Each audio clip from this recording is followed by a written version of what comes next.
ओम पूर्णमदः पूर्णमिदं पूर्णात् पूर्णमुदच्यते पूर्णस्य पूर्णमादाय पूर्णमेवावशिष्यते.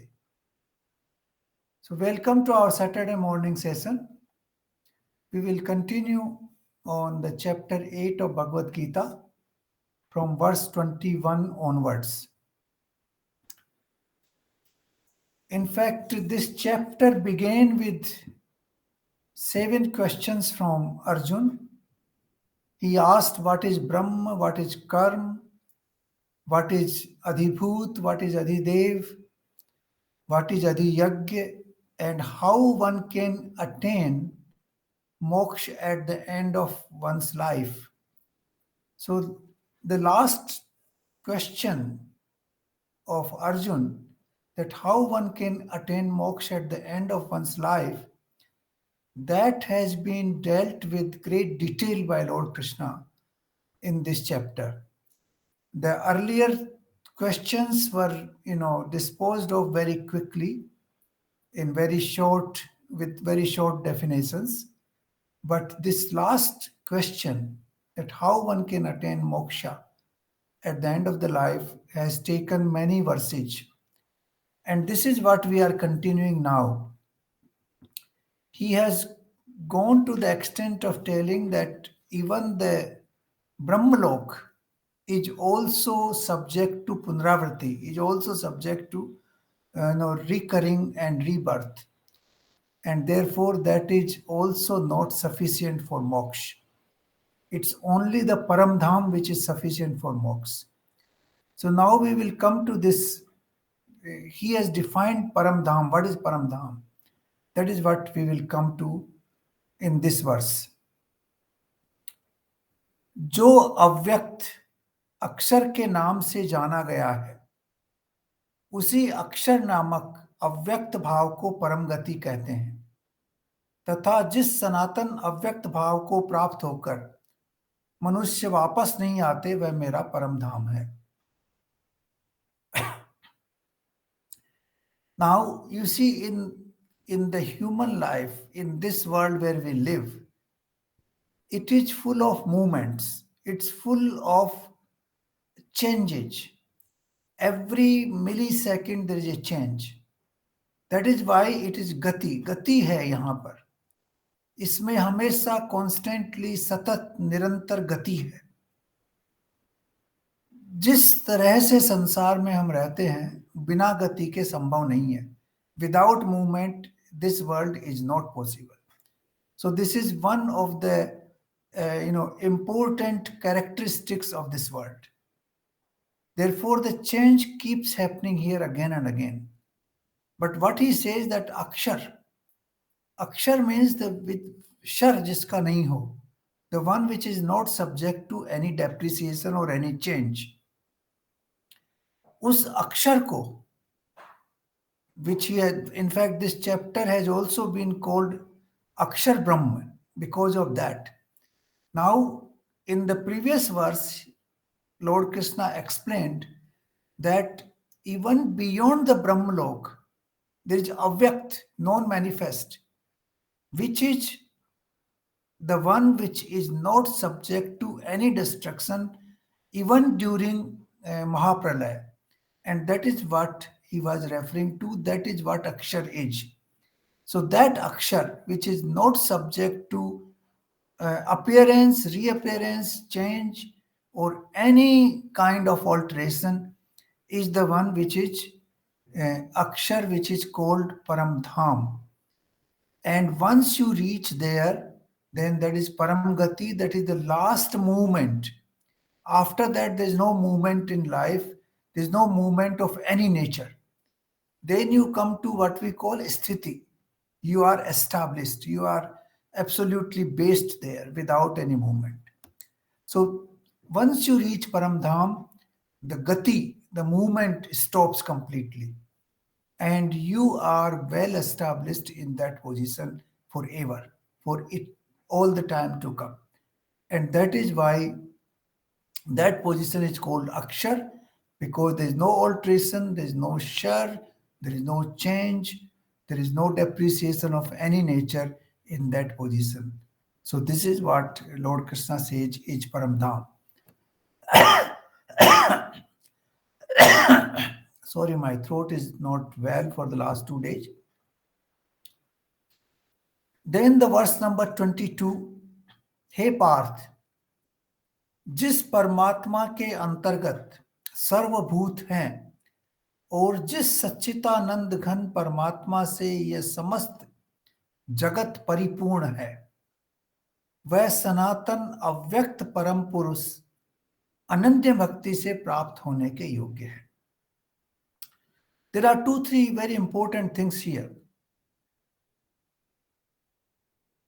The first is that परमात्मा से सब जगत परिपूर्ण है. The whole universe is pervaded by the Almighty. This particular thing has been expressed in many Upanishads, including the very first verse of Isavasya Upanishad. ईसावास्यम इदम सर्वम, that ईसा का निवास पूरे संसार में पूरी जगह पे है. This is what he has reconfirmed here, that the Almighty pervades everything in this universe. Whatever existence we see is pervaded by the Almighty. The second thing is that उस परमात्मा के अंतर्गत सर्वभूत है. Now it is not easy to understand this. उस परमात्मा में सर्वभूत कैसे हैं?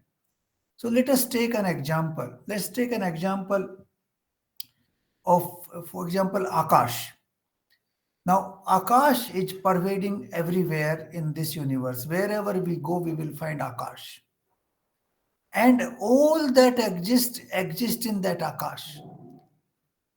Exactly the same way, the Almighty pervades everywhere, and all that exists is in that Almighty.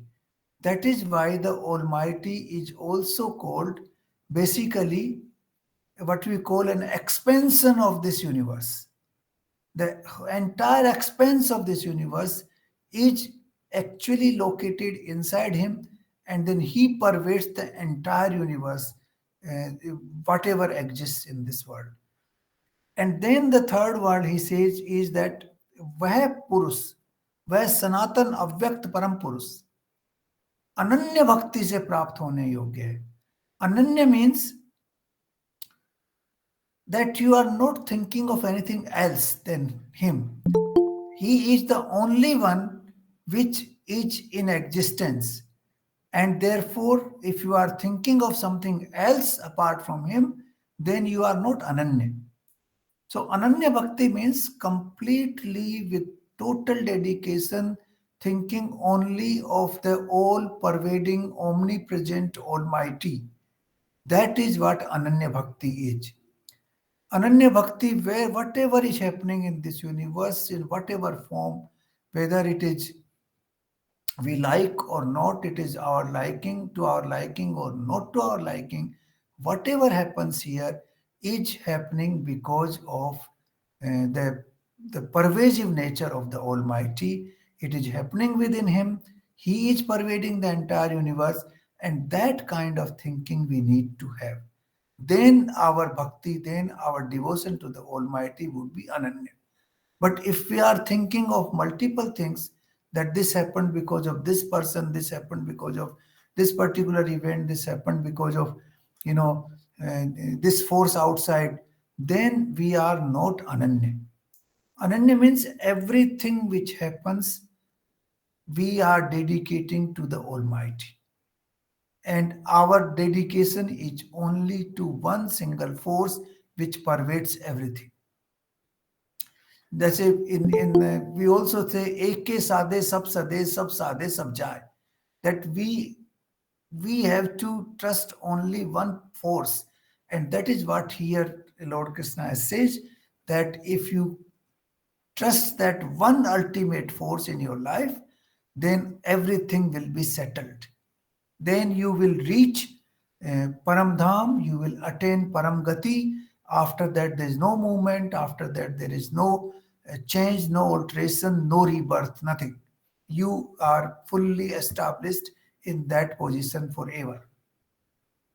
So this is very important here to know that परमात्मा के अंतर्गत सर्वभूत हैं, परमात्मा पूरे संसार में व्याप्त है, और वो अनन्य भक्ति से उसको हम प्राप्त कर सकते हैं।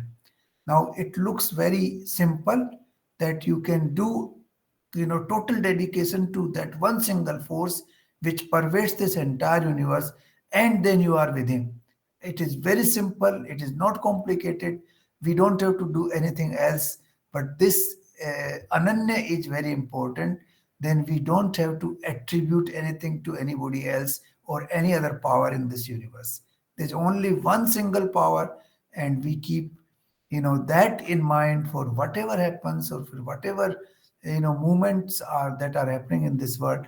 Then I think we will be in a position to attain the param dham quite easily. And that is what Lord Krishna has said here. Now I would also like to explain this bhakt, the word bhakt. I think it would be useful because this word has come earlier also. We have Bhakt means the person who is united in self, like Bhakt and Vibhakt. Vibhakt means the person who is in too many parts. Vibhakt is, the person who is divided, who has his loyalty in many places, and who is not one inside. There's what you call this, his own self is not, not coherent in one particular place. That is called a vibhakt, sorry. So he is divided, and bhakt is the one who is not divided, who is one, who is individual. We can call him individual in that sense, that he is not divided amongst many parts. He is one single entity. His thinking, his action, and his inner self, they are coherent.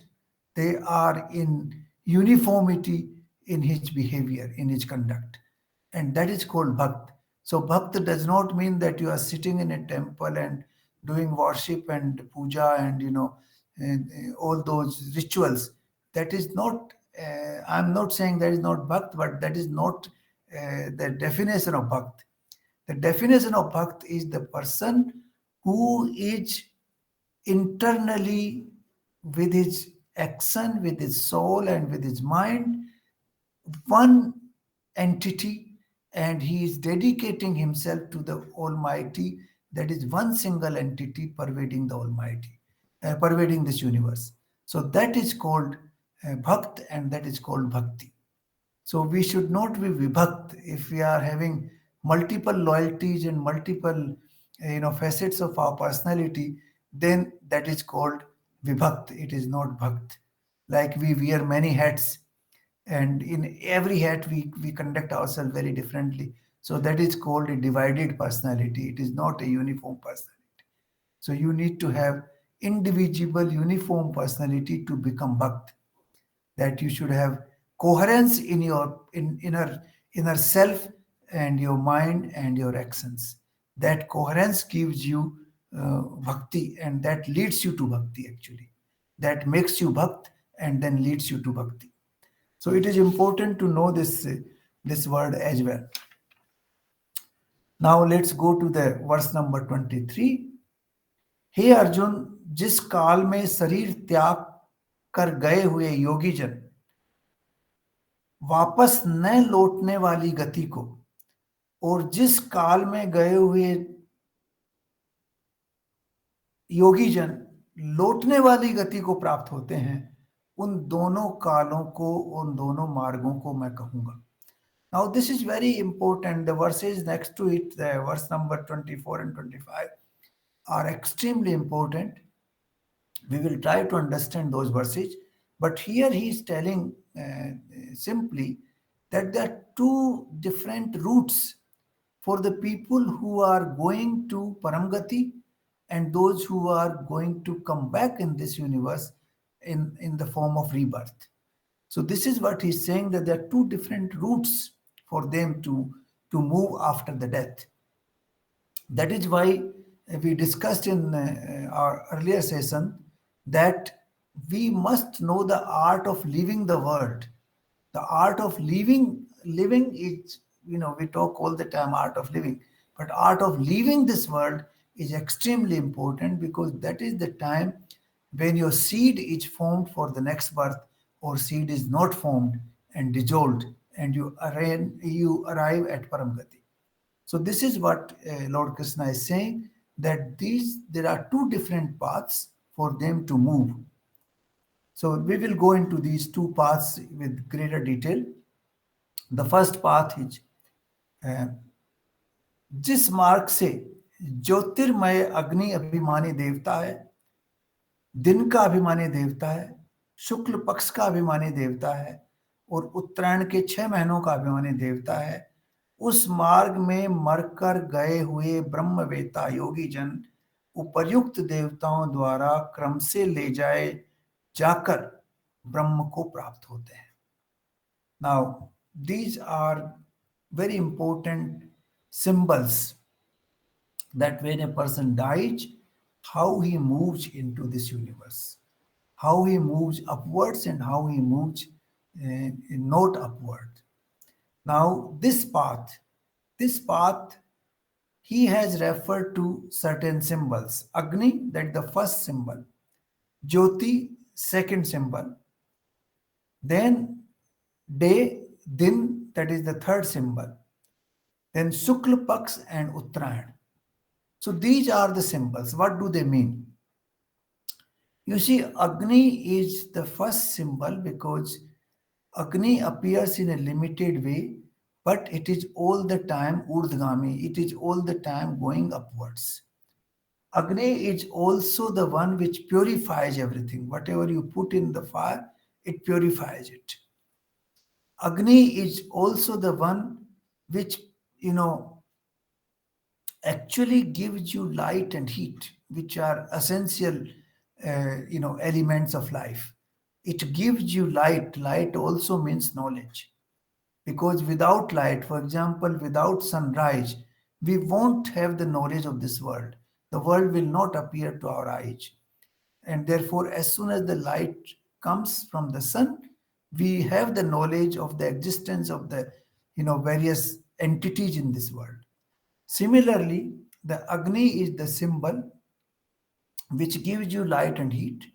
It's all the time going upwards, and it purifies everything which comes in. So that is the first limited symbol in a limited place. Then from the Agni comes Jyoti. Jyoti is the extension of fire in a larger place. Then you can see that is also like expansion of knowledge or expansion of light, which gives us knowledge. So that is the second part. Then the third part is day. Now, day is actually even larger than Jyoti because it's the full day we have the light, and we are able to understand whatever is appearing in the daylight. That gives us the knowledge. The knowledge is actually enhanced in the daytime. In the night time, we have no access to that knowledge. So this is expanding from a small, fire. It becomes Jyoti, and then it becomes daylight, and then it becomes Shukla Paks. Even in the night, with this light which expands for a period of 15 days, you are able to see even in the night. So that is the reference to Shukla Paksh. In the day we are able to see, but even in the night. And then the further extension is Uttarayan, that is 6 months, in which the sunlight is available in plenty, which expands, which is the expanse of sunlight, and also the Shukla Paks, which is also the expanse of moonlight. So all these symbols refer to what we call light, that means knowledge, and Urdhgami, which is going upwards. Also, Uttarayan is also called Uttar, that is going upwards. So these symbols are very important.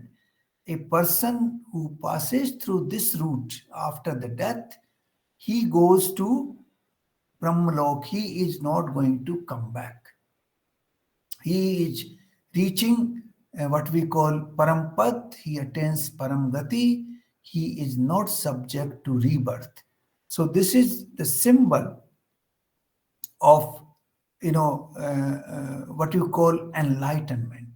You are fully enlightened, and therefore you are passing through enlightened path at the time of your death. Now, this kind of things, some people say this is all make believe. It is not true.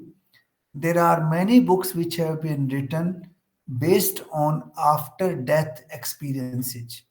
The people who died and then they again came back into life after a few hours or few minutes, and these people have explained this kind of things, that what happened during that intervening period, the near death experience or after death experience, what happened to them.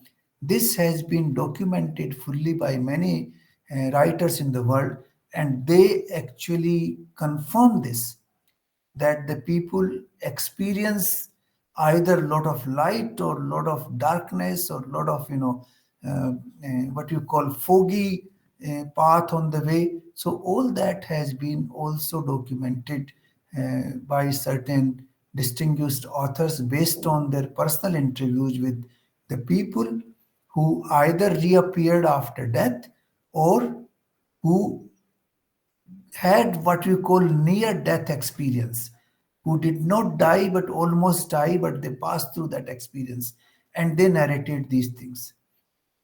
I believe some people can also narrate this experience when they are in a certain stage of enlightenment, because in that stage you can recall experiences of your past lives and how you passed through after the previous death.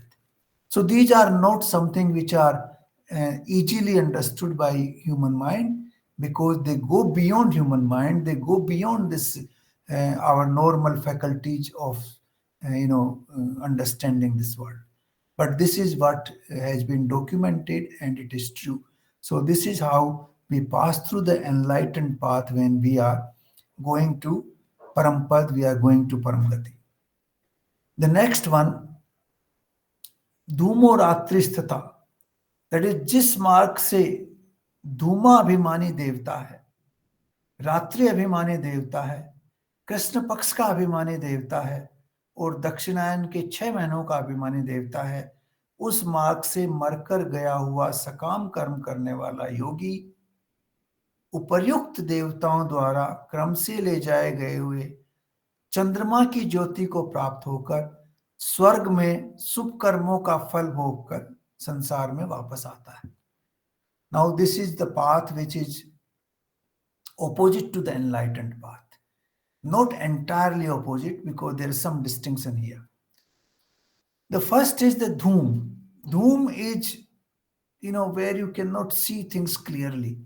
You have some hazy idea what is happening, but you don't have clear idea. Dhoom is also important because you see Agni comes from the wood which is completely dry. Then there's no dhua there, there's no smoke there. Because dry wood tells you that all your vasanas, all that desires you had in your life have disappeared. And you have absolutely become dry from vasanas. And therefore you can burn like a fire, totally like fire, without creating smoke. But when you have a lot of, like when the wood is, little wet, that wetness reflects that it has vasana, it has desire to live further.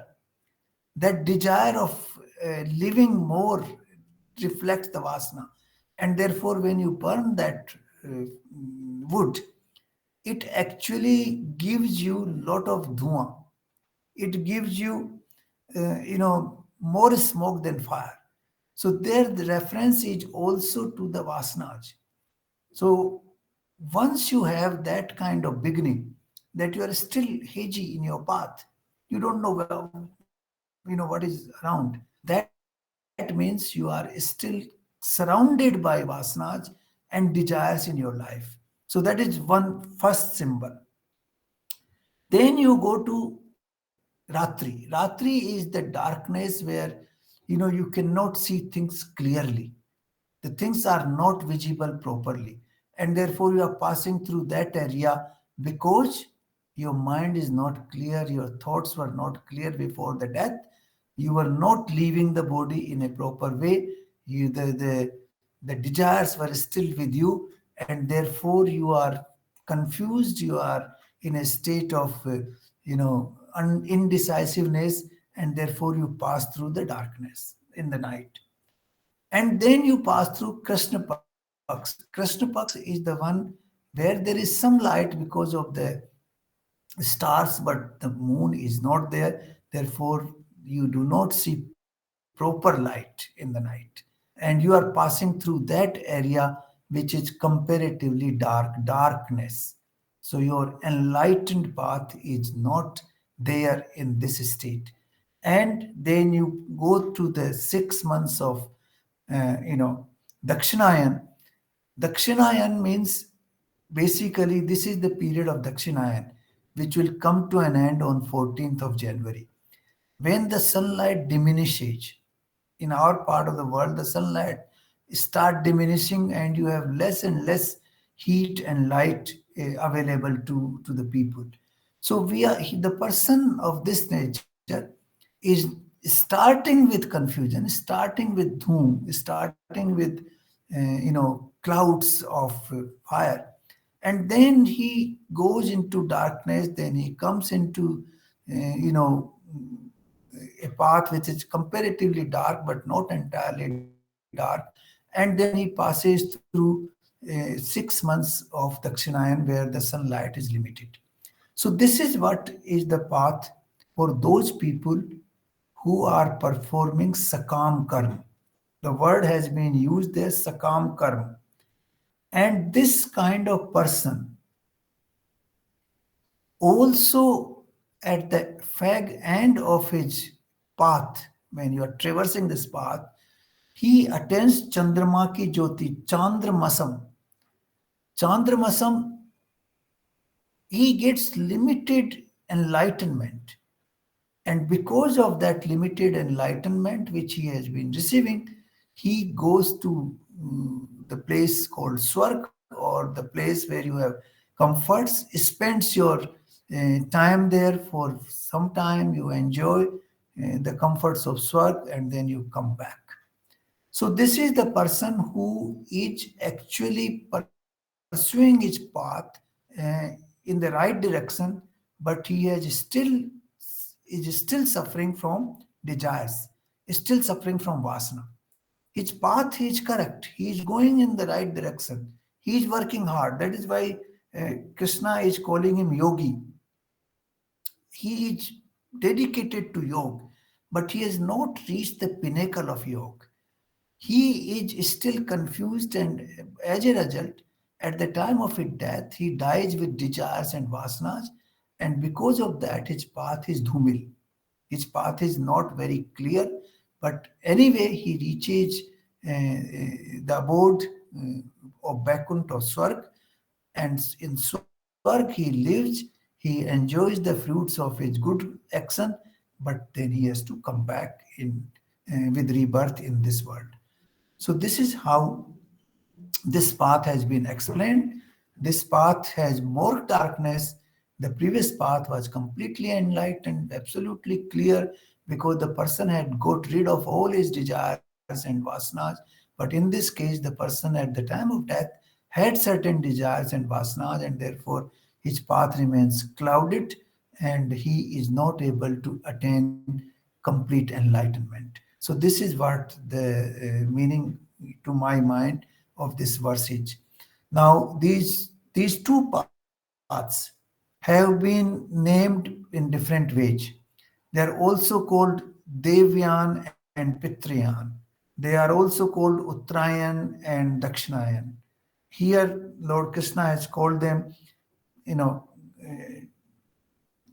differently. He has called them Krishna Marg and Shukla Marg. So basically, these are the paths have also been discussed in Bradharanyaka Upanishad and also Chandogya Upanishad. They also talk about these paths, and similar kind of description appears in those writings as well. So basically, this means that if we have designed our death properly, that is means if we are leaving the body, if we have learned the art of leaving the body, then we can actually pass through the first path, the path of enlightenment. But if we have not been able to get rid of all the desires and vasanas in our life, then we will end up having this dhumil path, which will be not completely clear, but will have certain, some light, but not full light. But ultimately, you end up in Swarg, enjoy the benefits of your good action, and then you come back and continue that practice further. So this is what he has explained. That these are two very important. These are deep sciences. These are sciences which human beings cannot understand because our sense organs cannot reach those points. These points can be reached only after death, and after that, if you can narrate your experience, that's very very rare. So this is why we cannot understand these fully with our faculties which we have at our disposal. But let us take it that way that uh, the person who lives with desires and vasanas, he will have a dhumil path, he will not get full enlightenment and he will have to come back. But the person who is like a dry wood, he will burn like fire and he will get a completely enlightened path and will reach Paramgati and will not come back in this world. Now verse number 26, क्योंकि जगत के ये दो प्रकार के शुक्ल और कृष्ण अर्थात देवयान और पितृयान मार्ग सनातन माने गए हैं, इसमें से एक के द्वारा गया हुआ वापस नहीं लौटता और परम गति को प्राप्त होता है, और दूसरे के द्वारा गया हुआ उसको वापस आना पड़ता है, वह जन्म मृत्यु के चक्र में बंधा रहता है. So now he is further amplified these two paths here in this verse, that the one who is going through the first path, he is liberated, he attained moksha, he is in what we call Paramdham, where there is no further movement at all. He is established there, he is sthit. But the person who goes through the Pitriyan or the Sukla Paksh, Krishna Paksh, then he has to come back in this world and he is not liberated from the cycle of death and birth. And we already understood the cycle of death and birth in the beginning of this chapter, that the time cycles moves in a cycle and then we are recircling again and again in this, from birth to death. We pass through childhood, we become young and then become old and we die, and then again we are recycled all the time again and again. We pass through the same process again and again, thousands and millions of times, unless we are able to get rid of this cycle. And if we want to get rid of this cycle, we have to transcend the time, the cycle of time. That is what we discussed in the previous sessions. So, if we want to transcend the cycle of time, then we have to go through the Deviyan path. Now, verse number 27. हे पार्थ, इस प्रकार इन दोनों मार्गों को तत्व से जानकर कोई भी योगी मोहित नहीं होता. इस कारण हे अर्जुन, तू सब काल में समत्व बुद्धि रूप योग से युक्त हो, अर्थात निरंतर मेरी प्राप्ति के लिए साधन करने वाला हो. नाउ दोनों मार्गों को तत्व से जानना, तत्व means you should know them fundamentally. The basic truth of the two paths should be known to us. Once we know the truth of the two paths, then we can work for the Devyan path. Then we can work for the path which will lead us in the enlightened way. And then we will not have to come back. Now, Samatva Buddhi Yog, Sambuddhi, this word has been used many, many times in Bhagavad Gita. In fact, in one of the slokas, Lord Krishna has said that Samatva Buddhi Yog hi Yog hai. It is the definition of Yog is Samatva Buddhi, that you are you are having, what you call equanimity, whether you are subject to torture, whether you are subject to pleasure, whether you have, love, whether you have hatred, somebody hates you, somebody loves you, whether you are, rich, whether you are poor, in all these circumstances, if you have samatva buddhi, if you have equanimity, then you are a yogi.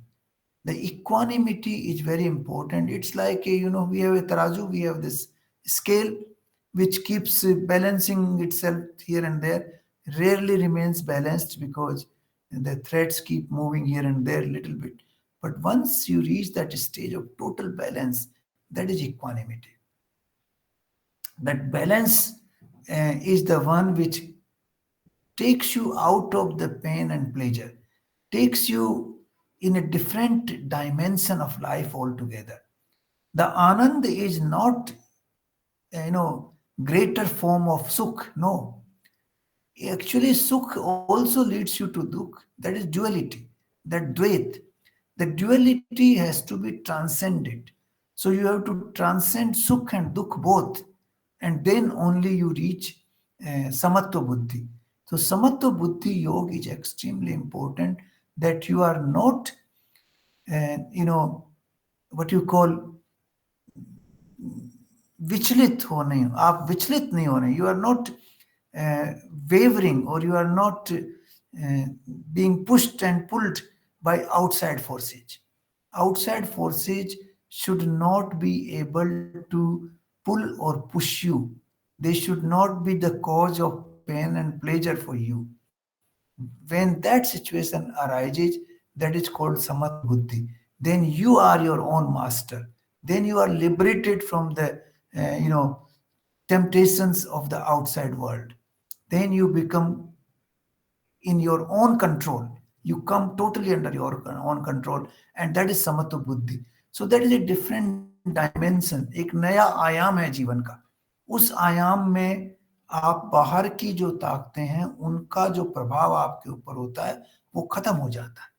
Then you decide for your own self, and that is possible only when you reach samatva buddhi.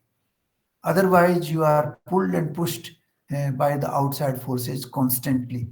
Sometimes your family members are pulling and pushing you, sometimes your friends are pulling and pushing you, sometimes the events around you are pulling and pushing you, your neighborhood, your society, your political affiliations, your political activities, they all impact you, pull you, push you, make you happy, make you unhappy. All that stops once you reach samatva buddhi. Samatva buddhi is the one which has been used by Lord Krishna many, many times. In fact, that is one of the most important pillars of Bhagavad Gita, that we should reach Samatva Buddhi, and then we are established in yoga, and then you are able to attain what you call enlightened path, and then reach Parampad.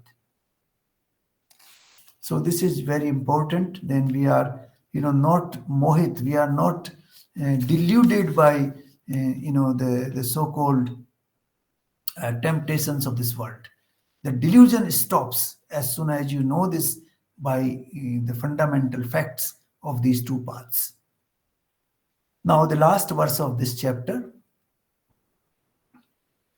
योगी पुरुष इस रहस्य को तत्व से जानकर वेदों के पढ़ने में तथा यज्ञ, तप और दान आदि को के करने में जो पुण्य फल कहा गया है, उन सबको निसंदेह उल्लंघन कर जाता है और सनातन परम पद को प्राप्त होता है. Now, this is also a very revolutionary statement here. This verse is very revolutionary. This is not fully understood by the ordinary human being. He is saying that वेदों को पढ़ने और वेदों को समझने, यज्ञ करने, तप करने और दान करने, अपन तो इनको बहुत ऊंची चीज मानते हैं. We consider these are the greatest, things in life one can do. To understand the Vedas, to understand, to do yajna and to do tap, and to do, donate your excess money to the poor people. These are considered these are of course very good qualities, but we consider these are the ultimate qualities. But Lord Krishna says, no, these are not ultimate qualities. They lead you to punya. They give you a lot of, what you call balance in your balance sheet. They provide you a lot of assets. But then you use those assets, once you exhaust those assets, you have to again come back. So you cannot attain Parampad by knowing the Vedas and doing the yajna, tap and dan adi. इनसे आपको मुक्ति नहीं मिलेगी. ये अच्छे, these are good things. These are not bad things, but these will not the cause of mukti. For attaining the real liberation, you will have to transcend these also. You will have to go beyond that. And that is what Samatva Buddhi is. Samatva Buddhi Yoga is precisely transcending the good results of all this. Now, this is not properly understood by people here because we normally consider कि वेदों को पढ़ो, रामायण का पाठ करो, भगवत पुराण का पाठ करो, यज्ञ करवा दो, तप करवा दो, लोगों को दान दे दो. This is considered as ultimate thing in life, which is not so here. He says इसको भी उल्लंघन करना पड़ेगा, इससे भी ट्रांसेंड करके आगे जाना पड़ेगा. वो जब होगा जब आप समत्व बुद्धि को प्राप्त होंगे. That you are not interested in the benefits of all this. No, you're not interested in any benefits. You are interested in aligning and uniting with the Almighty. You are not interested with the good outcome of all these activities. So this is very important, particularly for those who engage themselves in these activities. I'm not saying don't engage. Please do that. This is also better than not engaging at all. But if you can reach samatva buddhi, if you can reach equanimity, that is the highest position one can attain. But those people who are doing, wrong things, who are killing people or, stealing things and who are abusing others, compared to that, this path is much better. That you are studying Vedas, you are acquiring knowledge, you are performing yajnas, you are doing, tapasya, and then you are donating money to the, poor people. That is far, far better than those who are indulging in, very low tamasic activities. Compared to that, it's much better. But Lord Krishna says that this is also not sufficient for us to transcend the cycle of birth and rebirth. Cycle of birth and rebirth can be transcended only by transcending the outcome, the good outcome even of these activities. And that is possible only through Samatva Buddhi Yoga. So this is what Lord Krishna has responded to the questions number 7 of Arjuna, that ki akhir mein, at the end of the life, how do we attain moksha? How do we attain, enlightenment? And how do we don't have to come back in this world? So this is a great, what you call, chapter telling us how we can evolve our life in the path of enlightenment and how we can transcend the cycle of birth and rebirth and how we can reach Parampad from where one doesn't have to come back into this world. That is the ultimate gati, param gati. Beyond that, there's no gati, because this world is full of movements. This world is all the time passing through changes, and there are alterations. There's dualities of pain and pleasure, all the time. All that will be over, and you will reach the state of ananda. That state of ananda is the state once you reach the param gati, where there's no gati at all, and there's no movement. There's complete, what you call sthiti. You are absolutely established in a particular state of ananda, and you have eternal happiness. So this is the eighth chapter. It's called Akshar Brahma Yoga, and this is very wonderful chapter. So I thank you all for listening, very carefully and very in a very regular and dedicated way. And this is a very useful chapter, very practical chapter for our life. And if we follow some of these instructions of Lord Krishna, I think we can transform our life. Thank you very much.